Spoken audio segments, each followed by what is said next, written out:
কুমন্তব্য করেও বলছেন তিনি কুমন্তব্য করেননি। জি24 ঘন্টার প্রতিনিধিকে সুপ্রিম কোর্ট দেখাচ্ছেন অনন্ত মহারাজ।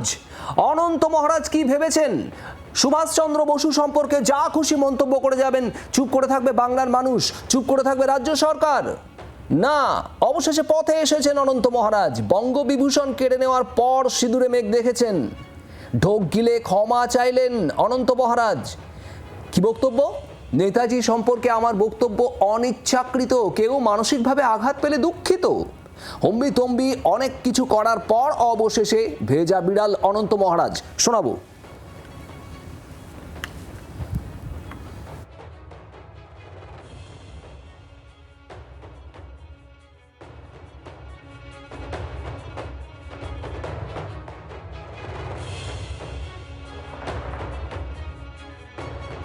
সম্পর্কে আমার অনিচ্ছাকৃত কিছু বক্তব্যের জন্য কেউ যদি মানসিকভাবে আঘাত পেয়ে থাকেন তার জন্য আমি আন্তরিকভাবে দুঃখিত।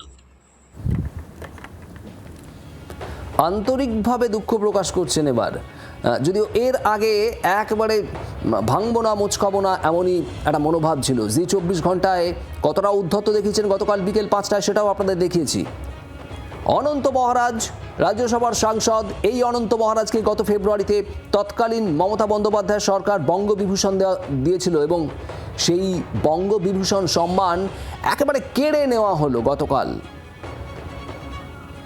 আর তারপর কিছুক্ষণ ঔদ্ধত্য দেখানোর পর অবশেষে পরিস্থিতি টের পেয়েছেন সম্ভবত অনন্ত মহারাজ। পরিস্থিতি যে মোটেও এবার তার পক্ষে যাচ্ছে না, এরপর আরও কড়া পদক্ষেপ হতে পারে সেরকম একটা ভয়।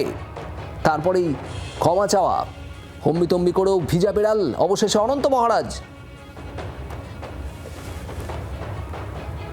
শ্রেয়সী গঙ্গোপাধ্যায় আমাদের প্রতিনিধি রয়েছেন। শ্রেয়সী, একটানা উদ্ধত্ত দেখিয়ে গিয়েছেন। গতকালও আমরা দেখাচ্ছিলাম জি24 ঘন্টাকে ফোনেও কিভাবে উদ্ধত আচরণ করছিলেন, তারপর অবশেষে ভিজা বিড়াল অনন্ত মহারাজ।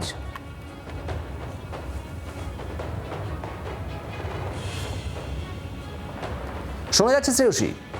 একেবারে দেখো, কার্যত তোমাকে যেটা জানিয়ে রাখি যে মুখ্যমন্ত্রী তিনি তার যে বক্তব্য বা এই বিষয়টা নিয়ে তার যে কড়া অবস্থান, যেখানে তিনি বলেছিলেন কেউ ছাড় পাবে না, আইনের মতন প্রত্যেকের বিরুদ্ধে ব্যবস্থা নেবে, এবং সেটা যে শুধুমাত্র মুখে বলা নয়, কার্যক্ষেত্রেও সেটা হচ্ছে সেটা কিন্তু বোঝা গিয়েছিল গত কয়েক ঘন্টাতে, যেখানে একাধিক এফআইআর, এবং শুধু এফআইআর নয়, সেক্ষেত্রে নির্দিষ্টভাবে ব্যবস্থা নেওয়া কিন্তু কার্যত হয়েছে এই ধরনের যারা মন্তব্য করেছেন নেতাজিকে নিয়ে। এবং এক্ষেত্রে দেখা গিয়েছিল যে বঙ্গবিভূষণ যে সম্মান দেওয়া হয়েছিল সেক্ষেত্রে অনন্ত মহারাজকে, সেই সম্মানও কিন্তু কার্যত ফিরিয়ে নেওয়া হয়েছে ইতিমধ্যে।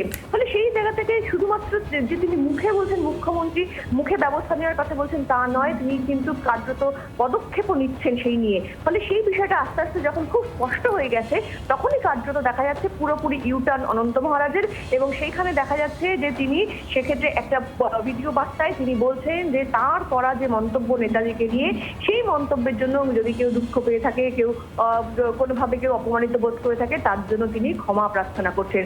অর্থাৎ যেখানে খুব স্পষ্ট হয়েছিল যে এক্ষেত্রে রাজ্য সরকার গোটা বিষয়টাকে মোটেই হালকাভাবে নিচ্ছে না, এবং মুখ্যমন্ত্রী তিনি নির্দিষ্টভাবে নির্দেশ দিয়েছিলেন যে যে বা যারা হোক, মন্ত্রী হোক, শান্তি হোক, এমএলএ হোক, এমপি হোক, নেতাজিকে নিয়ে এই ধরনের কুপ্রচার করবে তাদের ক্ষেত্রেই কিন্তু ব্যবস্থা নেওয়া হবে। এবং সেই জায়গা থেকে দাঁড়িয়ে তার সেই মন্তব্যের পরেই মুখ্যমন্ত্রী তার সেই বক্তব্য, যেটা সিদ্ধান্ত নিয়েছিলেন, যেটা অর্ডার দিয়েছিলেন, সেই অর্ডারের কয়েক ঘন্টার মধ্যে দেখা গিয়েছিল রাজ্য প্রশাসন কিন্তু কড়া হাতে বিষয়টাকে কিন্তু মোকাবিলা করা শুরু করেছিল। তো প্রশাসনের পক্ষ থেকে আমরা যেভাবে দেখলাম যে একেবারে বঙ্গভূষণ যে সম্মান, সেই সম্মান অনন্ত মহারাজের কাছ থেকে ফেরত নেওয়া হচ্ছে, সেই সামগ্রিক সমস্ত কিছু নিরিখে খুব স্পষ্ট যে তার কাছেও কিন্তু বার্তাটা একেবারে পৌঁছে গিয়েছিল যে কোনোভাবেই কিন্তু ছাড় নেই এবার। একদমই শ্রেয়সী, তোমাকে ধন্যবাদ। অনন্ত মহারাজ ক্ষমা তো চেয়েছেন, সেই ক্ষমা চেয়ে তিনি বলছেন যে তিনি আন্তরিকভাবে দুঃখিত, কিন্তু তারপরেও কি বিপদ কাটছে? আপনাদের আর একবার শোনাই অনন্ত মহারাজ ক্ষমা চেয়ে কি বলেছেন, শুনুন। নেতাজির প্রতি সম্মান জানিয়ে বলছি, নেতাজি সম্পর্কে আমার অনিচ্ছাকৃত কিছু বক্তব্যের জন্য কেউ যদি মানসিকভাবে আঘাত পেয়ে থাকেন তার জন্য আমি আন্তরিকভাবে দুঃখিত। ক্ষমা চেয়েও বিপদ কাটছে না অনন্ত মহারাজের। মানসিকভাবে আঘাত তো অবশ্যই পেয়েছে গোটা বাংলা, গোটা দেশ। আর এবার এফআইআর, নেতাজিকে অপমান, কড়া পদক্ষেপ রাজ্যের। অনন্ত মহারাজের বিরুদ্ধে এবার রুজু হলো মামলা। কোচবিহারে অনন্ত মহারাজের বিরুদ্ধে মামলা রুজু হয়েছে।